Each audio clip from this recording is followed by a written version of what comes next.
Hey, what's up guys? This is gonna be another voiceover video. I originally wanted to do this as a motovlog, but apparently my audio got fucked up somehow and I came back home to find I didn't have any audio at all.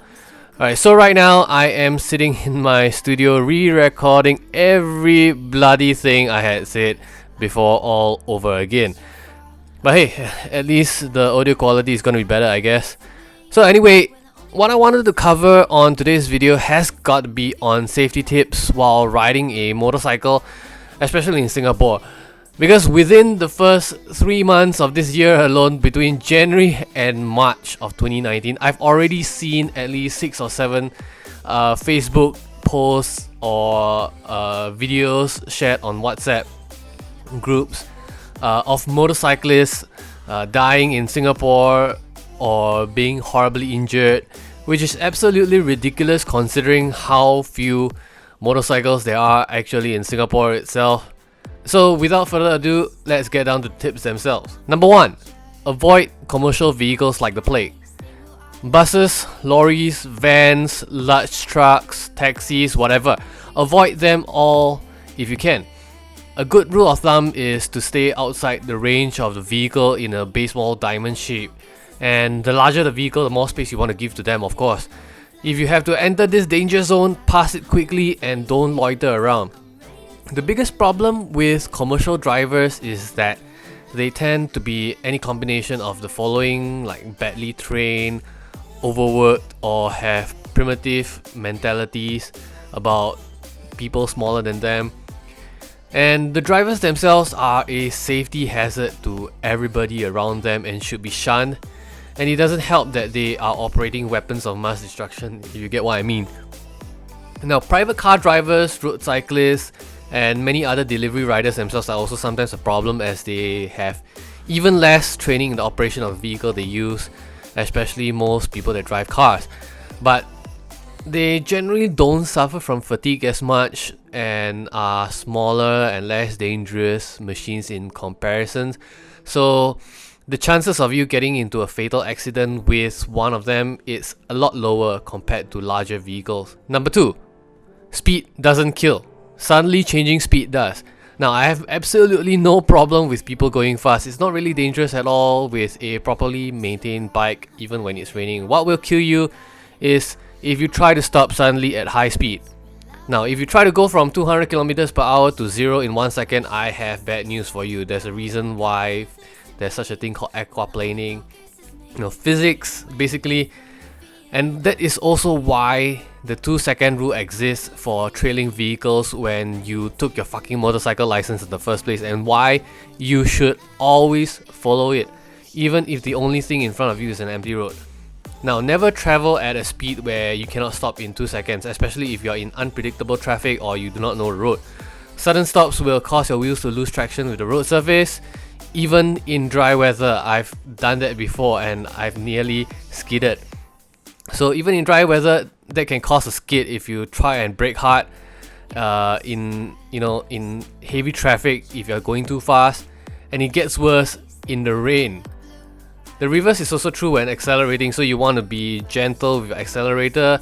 A lot of you guys coming from 2B sub 200cc motorcycles have a habit of hammering the accelerator, the throttle from a stop, and then when you suddenly get your class 2 and buy a 600cc super sport bike or 1000cc super sport bike and you keep that habit going on, you're going to find yourself in a whole lot of hurt. So if you're on a bigger bike with more power, learn to control that throttle a lot more. Now, some may say this is a stupid tip because it's common sense for everybody already holding a motorcycle license to go slow, but apparently it's not common sense because many of the cases reported involving the death of a rider also involve them going faster than they are able to stop when other vehicles cut into their path. Number 3. Memorize the road, memorize traffic, memorize time and weather conditions. I'll be the first to say that memorizing all the above and being able to anticipate who and what will be around you on your route is the most important thing to not have less chances of anything happening. What the hell am I talking about? Basically, it's the best way of getting around safely. You need to understand how people drive at different times of day, The morning rush hour is generally slow with a lot of obstacles. Night rides on the expressway tends to be clear, but with dangerously fast drivers, especially taxi drivers, stay away from them. Memorize weather patterns so you know before you get on your bike whether that heavy rainstorm that just happened has just lifted the oil on the road, making it slippery, or it's been raining long enough to wash it all away. And in between all this learning, always follow rule number 2 and take it easy. Once you get more comfortable in predicting road conditions, it's perfectly fine to go faster. 200, 250 kilometers per hour on the road is nothing. It's okay, it's perfectly safe as long as you know what you're doing. Number 4, use the goddamn bus lanes. I don't care what the rules of the road are, use them whenever you can. I know all motor vehicles are supposed to not be in the bus lanes during certain times of the day, except buses and emergency vehicles. However, bus lanes, if used properly and respectfully, can really give you, the rider, a lot of safe room to get around, as drivers themselves tend to avoid getting in them as they A, cannot quickly get out of them, and B, do not want to be given a fine if they are caught being in the lane. However, we as motorcyclists get to cheat. This is a huge problem for us as it's easy to slip in and out of the bus lane whenever necessary because we can lane split in Singapore and I guess pretty much almost everywhere in the world except the US. So bus lanes, use it, but of course always get out of the lane if a bus or emergency vehicle is on it, and stick to the rightmost edge of the lane because the leftmost edge should be reserved for bicycles. You don't want to get in an accident with bicycles themselves. Number 5, years of riding means jack shit, and overconfidence will kill you. This is the number 1 reason why class 2 riders get into accidents.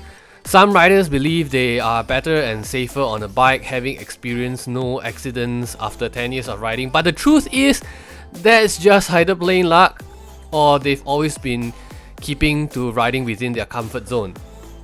Now, by the moment you take the fish out of water, watch it struggle for air. So unless you've been regularly pushing your limits on the track and learning your boundaries and proper techniques, it's unlikely you are able to control your bike safely while touring Genting Highlands doing 120 km per hour around the corners, or making use of trail braking and other such techniques. I, for one, will be the first to admit that even though I've ridden motorcycles nearly every single day for the past 8 years, I am nowhere as good as most 10-year-old Italian racers on a motorcycle. Number 6, right tool for the right job. I know a lot of us like to modify our bikes to the high heavens, or some of us pick parts that are plain dirt cheap because that is all you can afford. But time and time again, I keep emphasizing that people should actually learn about what the hell they put on their bikes. Get proper tires, stop chipping out on used or old ones even though they have tread life left. It is not the threads that give you traction, but the pliability of the rubber. So the older the tire, even if it's not been used, it's gonna work less on the road and give you less traction. Also, obviously use the right ones for the right terrain. Don't ride 80 to 100 kilometers per hour on tarmac on dirt tires. They will wash out if you brake suddenly. Also, do your maintenance.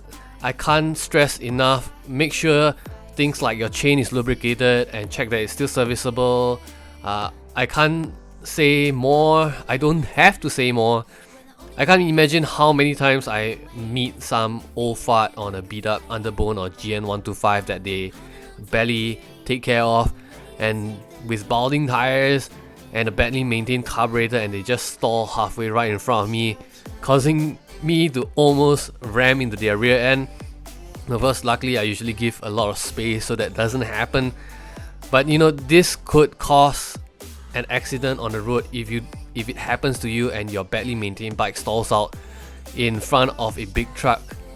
So take care of your motorcycles and ensure they are always in tip-top shape. So here are my 6 tips on riding safely. They are really bare bones and things that would have already been drilled into you if you actually paid attention during the theory and practical lessons in your motorcycle training while you're doing your license. It's just that a lot of us, we have a 1 year in, 1 year out mentality, and what goes in never gets used ever again once we get a license and are out on the road. Now, some of the practical tips that our instructors teach us on the circuit may not exactly transfer well on to the public roads, but they actually do have some basis in giving you the proper techniques and the proper foundation to actually react to the roads around you. So if you're not so sure, do maybe go back to your instructors. You will maintain good relationships with them and keep your skills refreshed. And for those of you in your class 2B and class 2A, it always pays well to actually take the next step in your license tier and learn how to control bigger motorcycles, even though you never intend to ride a bigger bike or like a 1000cc super sport, and will only just want to stick to a 200cc Phantom or something like that. Anyway, it's been a long time, I guess, since I last posted a video. It's gonna be a bit more erratic, as I said before, because I've been busy. Hell, I think I'll be busy for the rest of the year because of several new things happening. But I'll still try and keep posting as much content as I can. Hopefully you guys stick around. I know a lot of you stick around, and I'm surprised that even though I haven't been posting for at least like 3-4 months like that I'm still getting new subscribers and new views. So I thank you all for your support, and I'll see you next time. Stay safe, stay cool, bye bye.